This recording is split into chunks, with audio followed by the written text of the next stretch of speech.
ഇവർ ഏതാണ്ട് 15 വർഷമായിട്ട് ഈ കൃഷ്ണകുമാറും ഭാര്യ സംഗീത, മക്കളായിട്ടുള്ള പിന്നെ അമീഷ +1-നും ഇപ്പോൾ +1-നും, അക്ഷര 8ാം ക്ലാസ്സിലെ വിദ്യാർത്ഥിനിയുമാണ്. അപ്പോൾ ഇവരവിടെയാണ് പഠിക്കുന്നത്.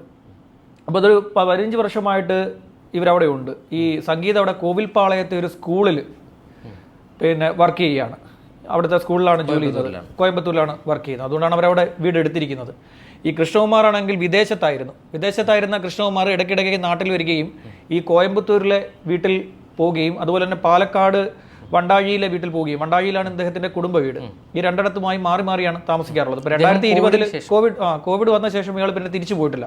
അദ്ദേഹം തിരിച്ചു പോകാതെ നാട്ടിൽ സ്വന്തമായിട്ട് ഭൂമിയുണ്ട്, പാലക്കാട് ഭൂമിയുണ്ട്. അപ്പോൾ പാലക്കാട് കൃഷിഭൂമിയുണ്ട്. അപ്പോൾ കൃഷിയുടെ കാര്യങ്ങളൊക്കെ ഏറ്റെടുത്ത് നടത്തിക്കൊണ്ടിരിക്കുകയാണ്. ഇതിനിടയിലാണ് ഈ അസ്വാരസ്യങ്ങൾ വന്നു ചേരുന്നത്.